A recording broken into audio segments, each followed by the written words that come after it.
Hi there, I am Adem Kirbas. This is another episode of my podcast. I am here in Ordu, a Black Sea town in Turkey.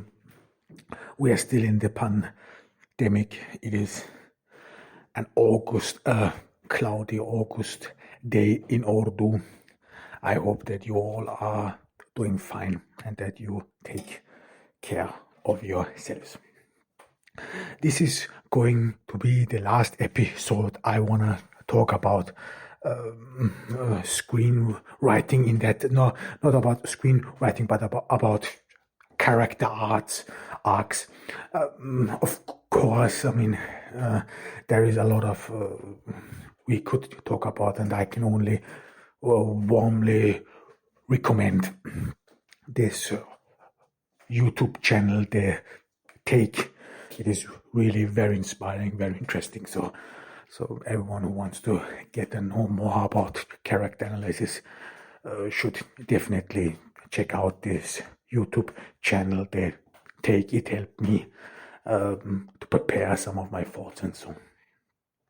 And after today's episode, I announced it. I mean, I want to record another story which I think is pretty much suitable. I mean, this is audio books is a growing market segment, and we want to delve into it, want to be present and so on. And today I will some sort of partially continue what we talked about in the last time, as well as in a way recap. I mean, we were our big topic was, of course, masculinity, and what we talked about before that was this gender. So I tried to, in a way, explain character arcs in famous TV shows and movies with this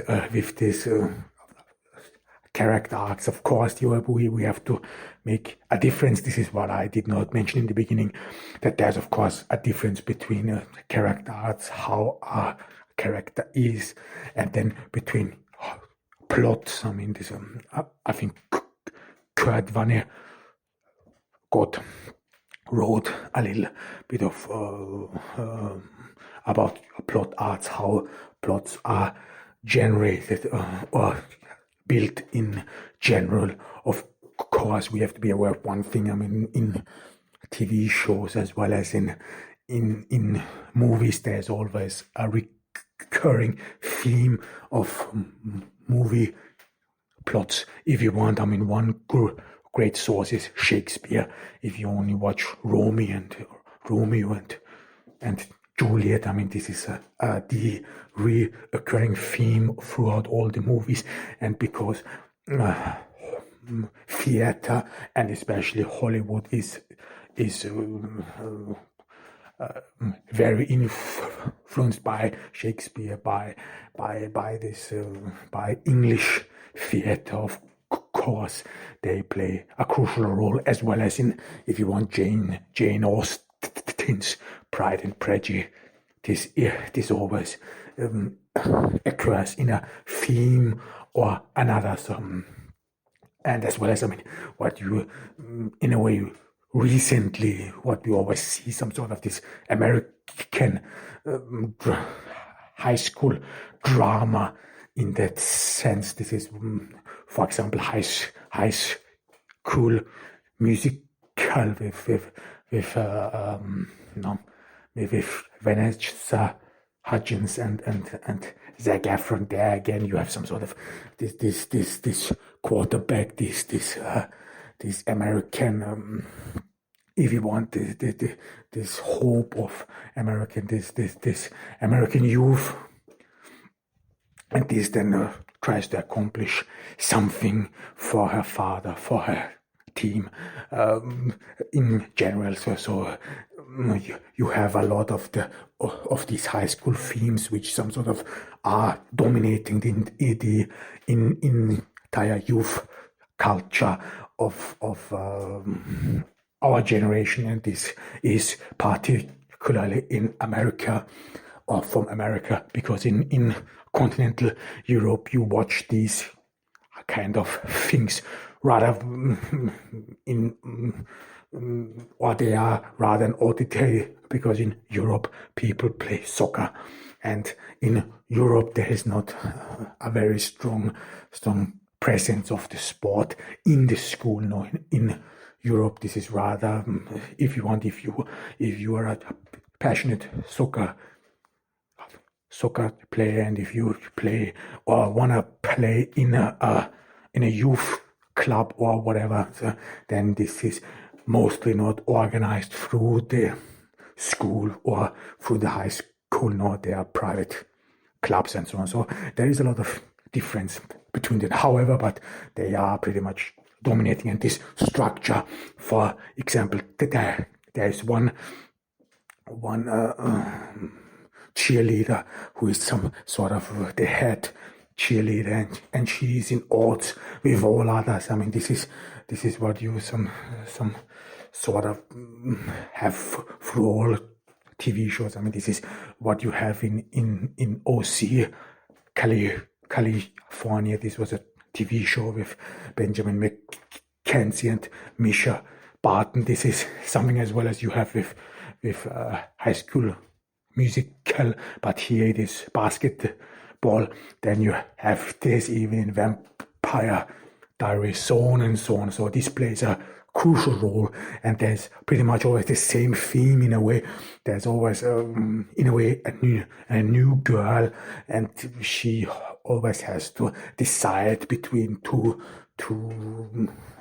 admirers and so on. You have this in Smallville, for example, as well. So this is no new plot line. This is rather some sort of West Side Story, and this is as well as you have in this vampire mythology, if you want, with Edward and Bella. This high school drama plays a crucial role, and it's pretty much the same plot line. However, we have to differentiate this, how the structure of this plot line is from real character arc, how substantial they are, and especially in TV shows like Mad Men, like Breaking Bad, The Wire, and so on. There you have some character arcs which in a way represent a generation. They appear genuinely, or at least thought through, if you want. Of course, sometimes they pretty much follow cliche. For example, the TV show Nip Tuck with Julian McMahon, and I forgot the other one, but with those two plastic surgeons. I mean, this TV show, for example, follows a lot of stereotypes and so on, so nothing new occurring, and so on and so forth. However, we did not talk much about plotline, because I think there is a lot of out there. There's, again, you have to skim through from YouTube channels. There are some good TV channels which analyze a plotline. There are even a couple of approaches to plotline. Again, I mean, we started our journey from the point. I mean, if you have a TV show as well as a movie, I mean, how do you structure scenes? I mean, which scene follows another? I mean, we started with Batman, The Dark Rises. Of course, there's a lot of material about Batman, The Dark Rises in YouTube, where you can find ample and plenty of. And this, of course, is as well as very interesting and very helpful to analyze The Dark Knight, because so many people have made their thoughts about it and so on. As well as of Game of Thrones, there are some very interesting analysis of Game of Thrones as well. I mean, in general, However, in general, my approach was always to some sort of analyze here, what do people want to see, what do you see yourself in, or what is a character you can identify yourself with, and then of course this keeps people glued to the TV. So no matter, I said this before and I will say this again. So this illusion that you would just be some sort of an artist who just sits in a room and waits for the muse to kiss him or waits for a good idea. Well, this is an illusion. You should, in my opinion, even though this may sound horrific, you should of course think about or have an economic approach to screenwriting, to short stories whatsoever, and there of course you want to figure out, what is something people would feel close to, and this is what we want to.